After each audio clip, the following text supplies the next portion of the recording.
Pois é, olá pessoal, tudo bem? Tudo bem com vocês? Eu não estive tão bem, né? Eu andei de cama, fiquei arriado, nada grave.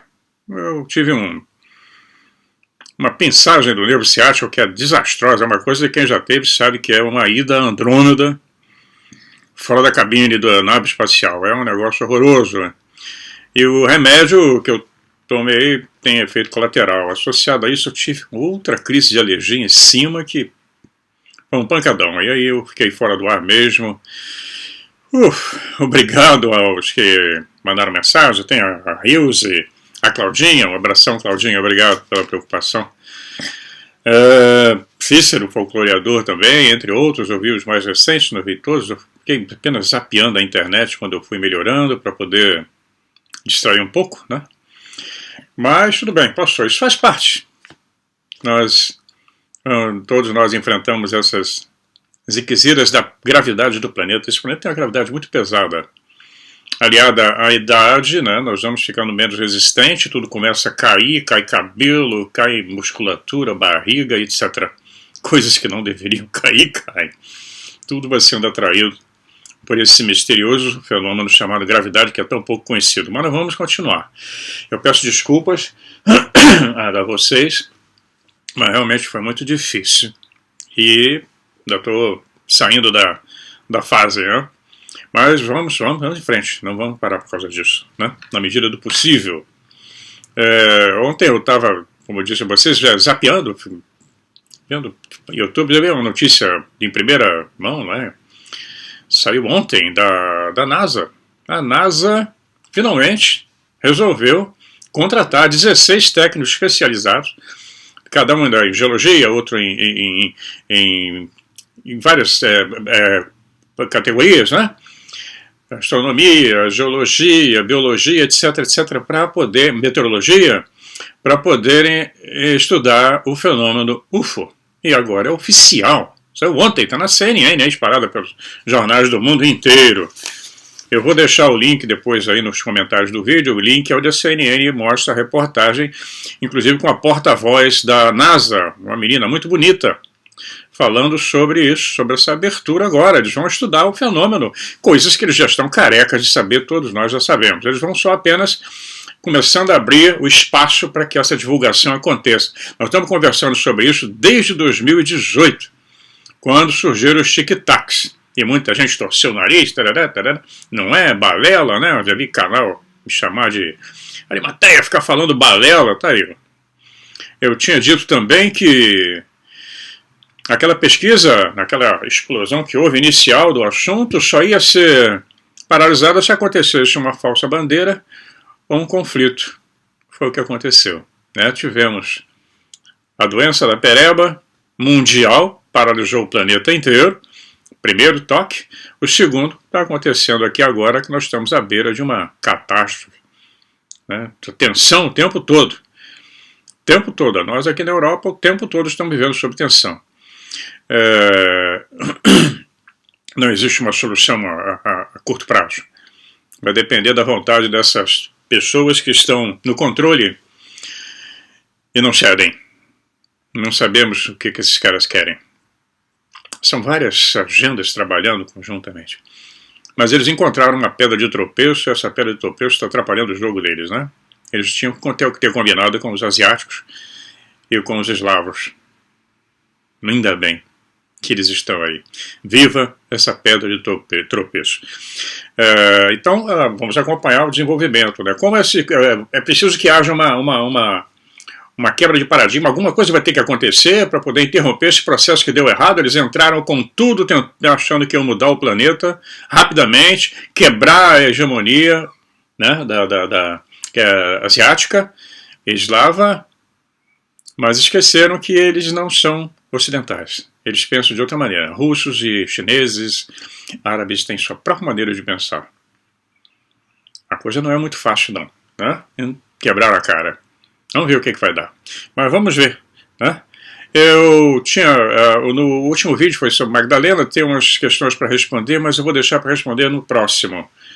Eu peço desculpas a quem fez perguntas lá, prometi que ia fazer alguns esclarecimentos, mas Só para abrir deixar bem claro, é que uma coisa é analisar o Jesus histórico e a Magdalena histórica. Outra coisa é analisar o Jesus da fé e a Madalena da fé. São bem distintos. Ou você estuda um ou outro. O nosso canal não é canal de religioso. Eu não frequento igrejas, não pertenço a nenhuma igreja, nem vou pertencer nunca nesse planeta, nem pensar.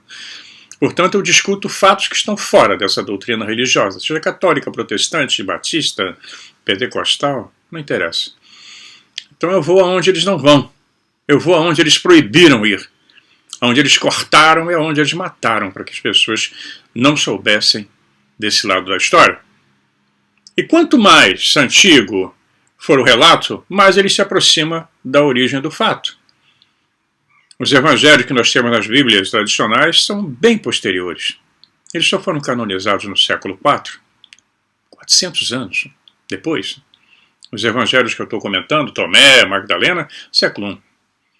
Nag Hammadi, os manuscritos do Mar Morto, pois é por aí que eu vou. Então, não é uma questão de fantasia, é uma questão de buscar a fonte que vai me trazer respostas que vão não só me agradar, mas que vão trazer essa possibilidade de interpretação diferente da tradicional que foi imposta de cima para baixo, por um concílio de bispos, pelos papas. Eu não sou papista. Né? Então vamos lá, começar o vídeo.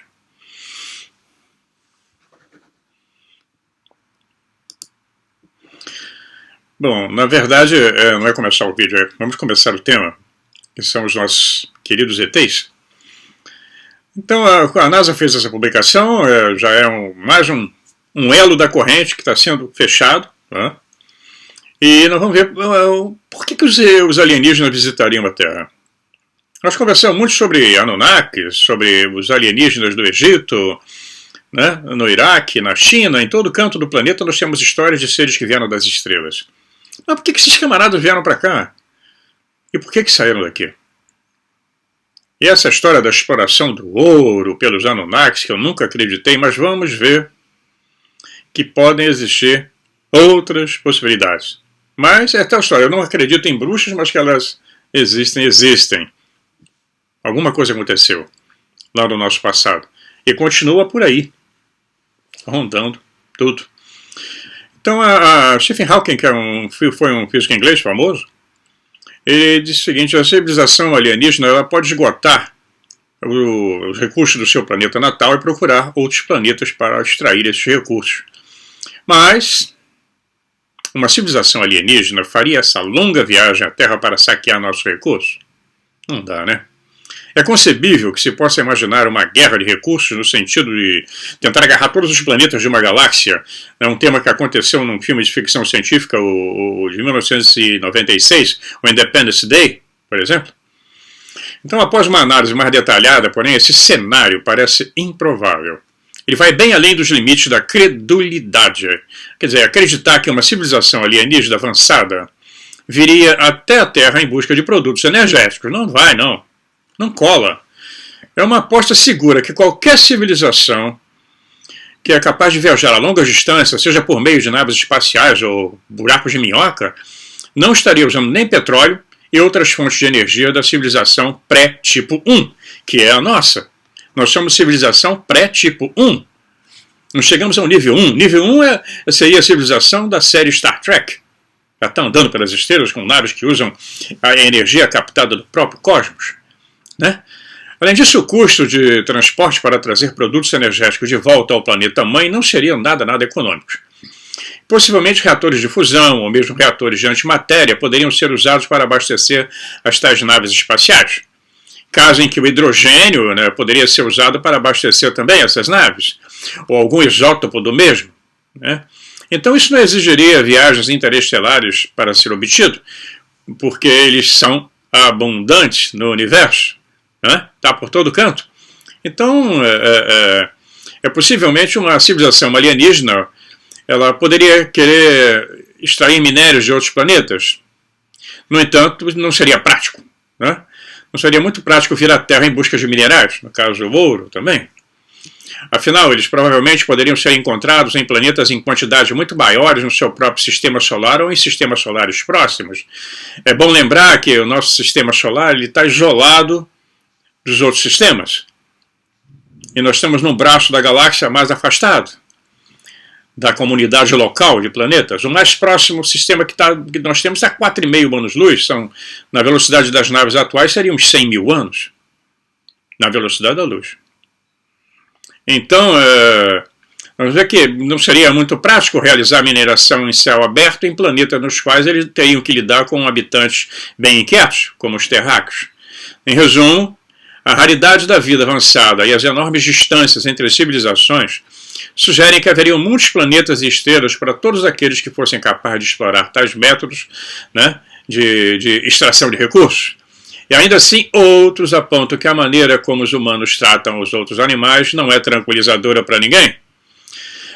Mamíferos de nível superior, como golfinhos e até chimpanzés, foram frequentemente maltratados, continuam sendo e foram caçados, né, por razões comerciais ou experimentais em laboratórios. Além disso, os biólogos evolucionistas apontam que o altruísmo ocorre com intensidade decrescente à medida que os indivíduos crescem em relações mais distantes. Talvez os alienígenas ansiassem como comida. Há uma boa possibilidade que visitantes alienígenas sejam descendentes de carnívoros. Será? Isso aí explica o antropofagismo, né? Quantas civilizações no mundo inteiro comiam carne humana? Os polinésios, né? Os incas, e vai por aí afora. Nem que fosse um pedacinho, mas comiam. Né? Até pouco tempo, até o século XIX, na Nova Guiné. Em fotografia dos canibais, os índios brasileiros. Então, da onde vem isso? Então, esse antropofagismo do mundo antigo, nós vamos ver que alguns observadores, como o biólogo Michael Archer, ele teme que os alienígenas sejam mais predatórios do que benevolentes. Quer dizer, o cenário alimentar tem algum apelo intuitivo. Afinal, muitos dos humanos, né, consomem carne animal. Tem um episódio que eu acho que eu já citei em outro vídeo, foi um programa de ficção científica clássico chamado The Twilight Zone, To Serve Man, em que alienígenas aparentemente magnânimos, chamados de Kanamit, vêm à Terra e compartilham sua tecnologia avançada. E isso resolve grandes problemas do nosso planeta, incluindo a erradicação da fome, das doenças e da necessidade da guerra. Os humanos são encorajados, então, a fazer viagens ao planeta natal dos Kanamitas, que supostamente seria um paraíso. No entanto, uma mulher que conseguiu decifrar os códigos deles acaba pegando um livro dos Kanamitas, ironicamente intitulado To Serve Man, e que era, na verdade, um livro de receitas de como servir humanos na mesa. Comer os humanos. Seria usado como refeições.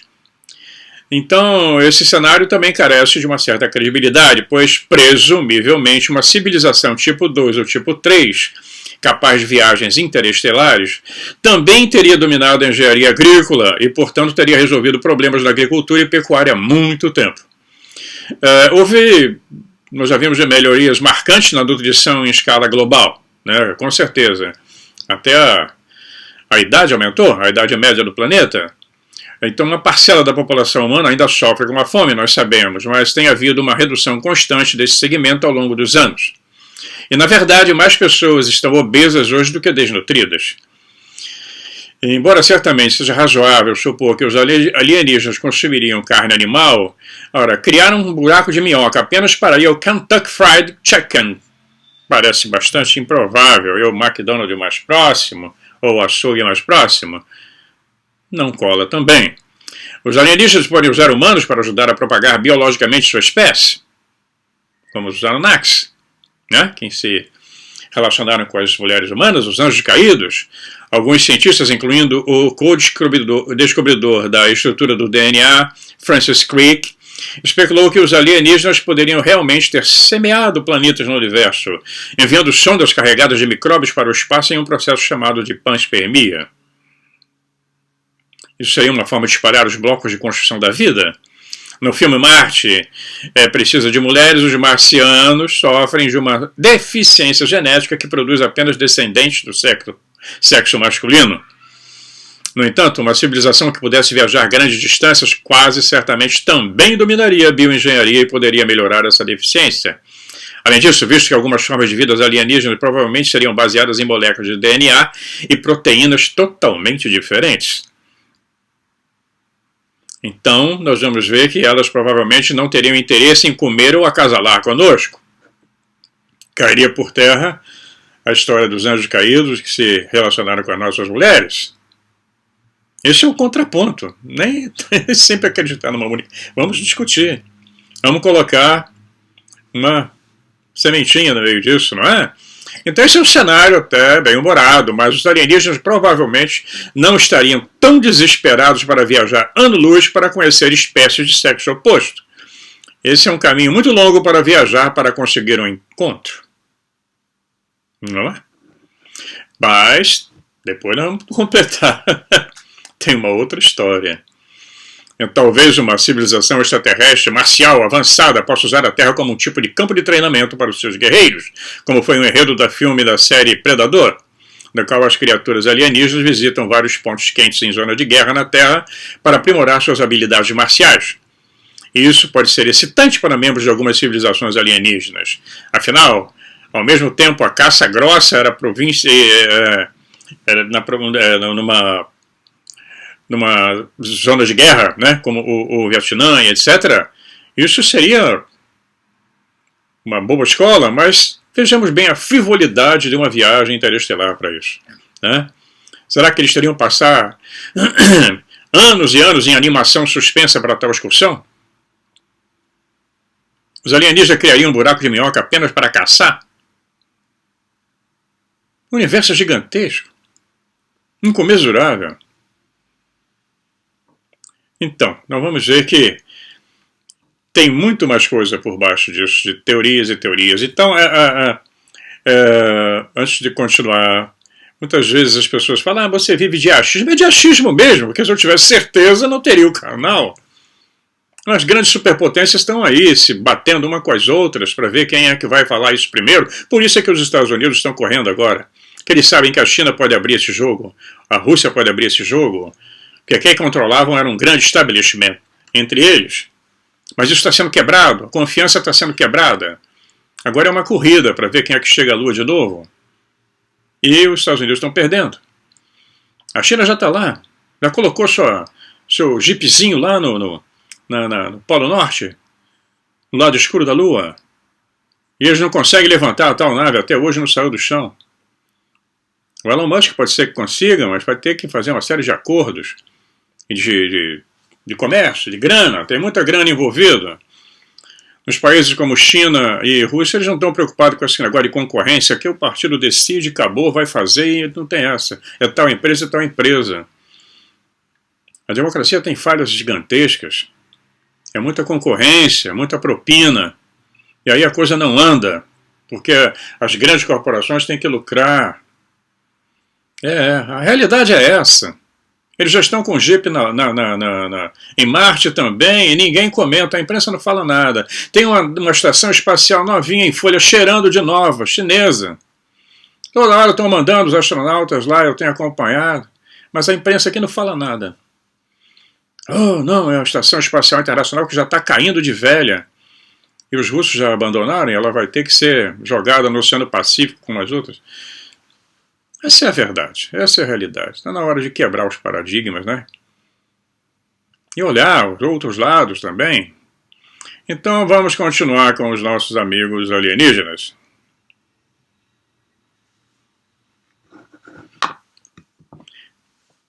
Água.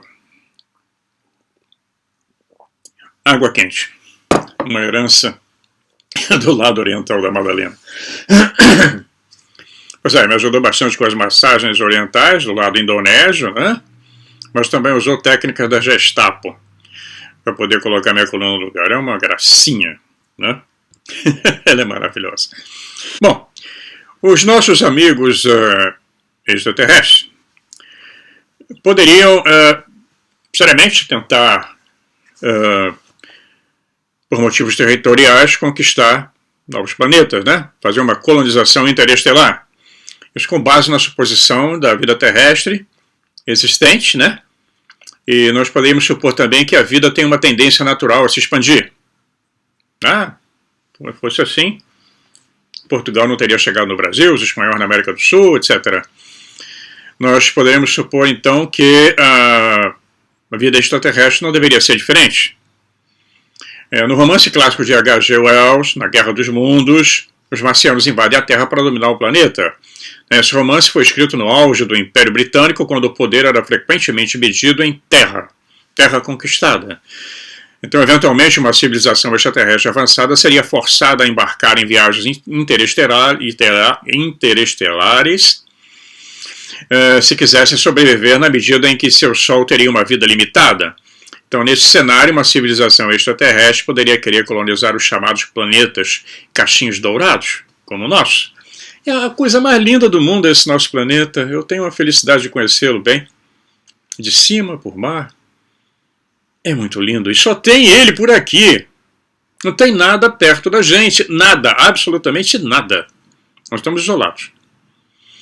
Então, eles iam procurar o planeta chamado de caixinhos dourados, ou seja, aqueles que se enquadram na zona habitável de uma estrela que teriam aproximadamente o tamanho do planeta Terra para que pudessem ter uma atmosfera. Tal planeta evitaria temperaturas excessivamente quentes ou frias, para que pudesse reter água líquida em sua superfície. Supostamente uma condição sine qua non para o surgimento da vida. É o chamado efeito raro, né? Então nós vamos ver que existem vários aspectos a serem considerados, mas supondo que sejam parecidos conosco, eles podem ter uma outra forma de vida não baseada em carbono, como a nossa. Tudo pode acontecer. Então, nós temos a outra hipótese que a existência de tais planetas é extremamente igual à Terra, está sendo agora, né, com os novos telescópios, nós estamos descobrindo, são milhares de planetas que foram descobertos. Milhares. E muitos deles bem parecidos com a Terra pelas análises preliminares. Ainda não temos uma análise total, com perfeição, com exatidão, mas já se consegue postular de que alguns são bem parecidos com o nosso planeta, mas estão muito longe. Impossíveis de nós chegarmos lá. Há vários anos-luz daqui. Então, volta aquela história. Imagina o camarada sair lá desse sistema, há centenas de anos-luz, alguns, para vir aqui na Terra buscar ouro, transar com as nossas mulheres, né? Então, nós vamos ver que a existência de planetas como a Terra não é tão rara. Mas mesmo assim, se eles fizéssemos parte daquela elite, tipo planetinha que são raros, o planeta igual à Terra é raro encontrar exatamente nas condições que o nosso planeta se encontra, onde tudo parece tão equilibrado, isso poderia provocar a cobiça, né, por eles, né, não seria uma conquista bem parecida com a que fizeram os espanhóis na América do Sul, ou na Colombo, quando chegou na América, os portugueses no Brasil.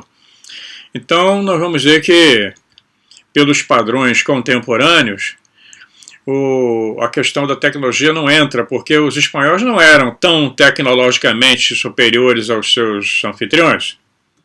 Eles tinham a pólvora, né, armaduras melhores, o aço da espada, mas não era nada muito superior, inclusive nas suas cidades. As cidades incas, astecas, as maias tardias, surpreenderam os espanhóis, deixaram eles de queixo caído. Eles jamais poderiam imaginar aquilo, enquanto na Europa eram verdadeiras cidades horrorosas, medievais, feitas com palha, pedra, tudo mal feito. A Europa estava passando saindo da primeira Idade Média. Então nós vamos ver que algumas histórias não batem, né? Algumas hipóteses.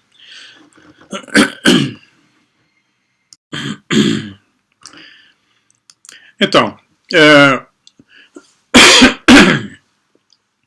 desculpem. Ao invés de viajar para a Terra e subjugar os humanos, provavelmente seria mais viável para uma civilização do tipo 3 criar artificialmente as condições suportáveis de vida em um planeta mais próximo. Não precisa vir aqui. E esse foi o cenário do filme Total Recall, de 1990, estrelado por Arnold Schwarzenegger, no qual um artefato alienígena, uma máquina de terraformação, tem a capacidade de criar uma atmosfera de oxigênio em Marte. Então é concebível que uma civilização do tipo 3 possa até ser capaz de reconfigurar um sistema planetário inteiro para que mais planetas orbitem dentro da zona de caixinhos dourados. E talvez por um senso de magnanimidade, uma civilização alienígena deixaria nosso Sol e o sistema solar em paz e escolheria colonizar um outro sistema solar. Então, nesse sentido, colonizar outros planetas não seria realmente imperialismo no sentido clássico do termo, porque como Frank Tipler e John Barrow opinaram, são físicos, disseram o seguinte: os planetas seriam apenas rochas e gás mortos. Uma civilização extraterrestre tecnologicamente sofisticada também pode ser acompanhada de um desenvolvimento ético avançado que valorize outras formas de vida e decida deixá-las intocadas. E, finalmente, se uma civilização do tipo 3 procurasse mais estrelas para extrair energia, poderia encontrar uma grande abundância de estrelas mais desejáveis e maiores em vez do nosso pequeno Sol. Né? Tem bilhões e bilhões de estrelas só na nossa galáxia. Por que o nosso amarelinho, né? Por quê? Por que nós somos essa joia da coroa? Alguns argumentaram que civilizações superiores procurariam e destruiriam civilizações menos avançadas para sua própria autodefesa. Não cola. Análogo da Guerra Fria, né, é parecido, né? Foram ver que nenhuma das superpotências estava preocupada principalmente com o território, mas temia a perspectiva de um ataque nuclear preventivo. Mas agora estão passando por isso de novo. Mas tem maluco com o dedo lá. A Guerra Galáctica Preventiva, argumentou um cosmólogo chamado Edward Harrison, seria prudente na medida em que uma espécie que superou suas próprias qualidades autodestrutivas pode ver as outras espécies inclinadas à expansão galáctica como uma espécie de vírus. Ironicamente, o filme de ficção científica de 1959, O Plano 9 from Outer Space, frequentemente citado como o pior filme já feito, continha um enredo que explicava logicamente as intenções hostis dos alienígenas. No filme, os seres extraterrestres procuram impedir os humanos de desenvolver uma arma apocalíptica que poderia destruir o universo. E lembre-se, né? A primeira teste de bomba atômica no local chamado Trinity, lá em Los Alamos, no Novo México, foi em 16 de julho de 1945. E o físico do projeto, que chamava-se Projeto Manhattan, Enrico Fermi, ele se ofereceu para apostar na probabilidade de que o teste destruiria todo o estado do Novo México, ou então iria acabar com toda a vida na Terra. Pois é, essa turma está aí. Quem são esses que estão aí, então? Vamos lá, vamos continuar. Está muito engraçado. Então é concebível que uma civilização alienígena possa tentar alijar uma outra civilização antes dela se desenvolver, né, ou desenvolver uma capacidade de retaliar ou causar estragos galácticos. O cientista do Projeto Manhattan, John von Neumann, o engenheiro elétrico Ronald Braswell, eles conjecturaram que civilizações extraterrestres poderiam enviar sondas robóticas autorreplicantes para explorar outros sistemas solares. Alguns cientistas temiam que tais autômatos artificialmente inteligentes pudessem ser programados para destruir outras civilizações. No entanto, como Gerard O'Neill apontou, o fato da Terra ainda não ter sido atacada sugere que ninguém lá fora é hostil a nós. Ou então nem liga, né? Além disso, os otimistas afirmam que as vastas distâncias entre os sistemas solares, no caso, né, isolam o nosso planeta. Então, histórias parecidas, por exemplo, Carl Sagan argumentou uma vez que provavelmente eram inaplicáveis ao contato alienígena e humano, pois ele achava improvável que nós enfrentássemos a barbárie colonial de uma civilização alienígena tecnologicamente mais avançada, porque ele disse que extraterrestres briguentos provavelmente não durariam muito no espaço interestelar, porque seriam eliminados por uma espécie mais poderosa. Então, de acordo com essa linha de raciocínio, aquelas civilizações que viveram o suficiente para realizar uma colonização significativa da galáxia seriam as menos propensas a se envolverem em um imperialismo galáctico agressivo. Além disso, os extraterrestres que visitam a Terra, visitassem a Terra, certamente seriam muito mais avançados tecnologicamente do que nós, de modo que os primeiros não teriam nada a temer de nós. E a Terra provavelmente não teria nada que eles precisassem. E em nosso desenvolvimento tecnológico atual não seríamos uma ameaça para uma civilização tipo 2 ou tipo 3. Além disso, mesmo uma invasão militar pode ser problemática, né, para uma civilização extraterrestre avançada. E se a viagem interestelar é extremamente difícil, então a invasão interestelar seria ainda mais desafiadora. É só nós vemos o que está acontecendo agora, aqui na Europa. Uma nação muito mais poderosa até há 8 meses ainda na lida. Milhares de mortos. Bom, mas essa parte vocês podem se informar melhor aí no Brasil do que eu. Com certeza. Eu já falei os canais que eu sigo. Podem não gostar da linha deles e tal, mas é a melhor maneira de vocês se informarem. Eles são super bem informados, têm fontes muito confiáveis. E eu me informo mais por aí, além do Coronel Scott Ritter, né, Coronel McGregor aí do Scott Ritter nos Estados Unidos. E alguns contatos que eu tenho na França. Mas vocês aí estão mais bem servidos. Então é isso, eu vou parando por aqui, né? Peço mais uma vez desculpas, eu vou melhorar, estou melhorando. E o inverno ainda não chegou, mas chegou uma surpresa da prefeitura aqui. Vou mostrar para vocês. É uma caixa que chegou aqui da... Aqui a prefeitura chama-se Remente. Energy Box. Aqui dentro vem uma parafernália de coisas. Já mexemos bastante. É uma caixa com acessórios para que nós possamos economizar energia nessa época de crise. Essa caixa é distribuída às populações mais frágeis, como a terceira idade, como nós. Então vem temporizadores, termômetros, lâmpadas especiais de LED, temporizador que nós estamos usando aqui no nosso aquecedor. Nós compramos um aquecedor, como é que chama? De LED, ele não tem ventoinha, ele é mais econômico. Só um minuto, deixa eu só desligar aqui o meu mouse que ele bateu errado. E interessante que eles mandaram, tá aqui, uma ampulheta. Essa ampulheta, ela dura exatamente 5 minutos.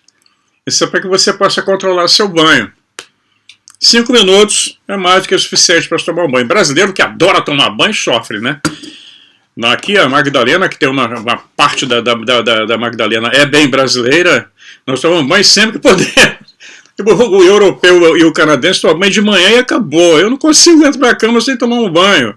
Pode ser o frio que for, sendo vela, do pulinho, não tem importância, canto uma ópera inteira, mas vamos embora.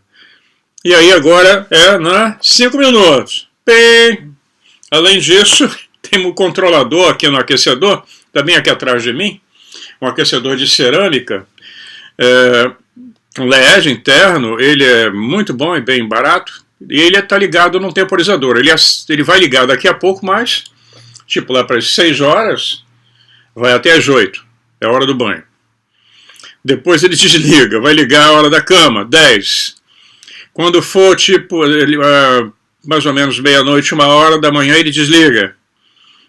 Vai ligar de novo às 6. Porque na cama, segundo as instruções do governo, vamos colocar mais um edredom, pijama velho, meião, touca, luva, cachecol, escambau. Essa é a realidade que nós estamos vivendo agora, por causa dessa tragédia que está acontecendo por uma pequena quantidade de psicopatas. Mas tem mais coisa por trás disso. Vamos continuar na próxima semana com esse papo, né, sobre os nossos amigos ETs, essa coisa da NASA, o que pode estar por trás disso tudo, e as ligações que tem com o que está acontecendo no mundo, as mudanças que estão acontecendo na política. Semana que vem, provavelmente, nós vamos fazer a live de um outro lugar, é uma surpresa, por isso que eu estou torcendo para melhorar logo.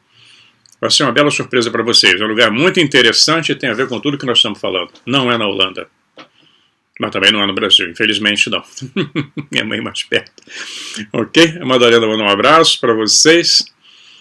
Ela tem um carinho muito especial pelo canal. Ela tem um trabalho que ela faz junto com a empresa do filho dela. Ela já usa os seus conhecimentos da língua portuguesa, inglesa, holandesa, né, espanhol. E lá tem um trabalho junto com os refugiados, não só da Ucrânia, mas da Síria e de outros lugares que estão aqui na Holanda, precisam ser bem recebidos, né?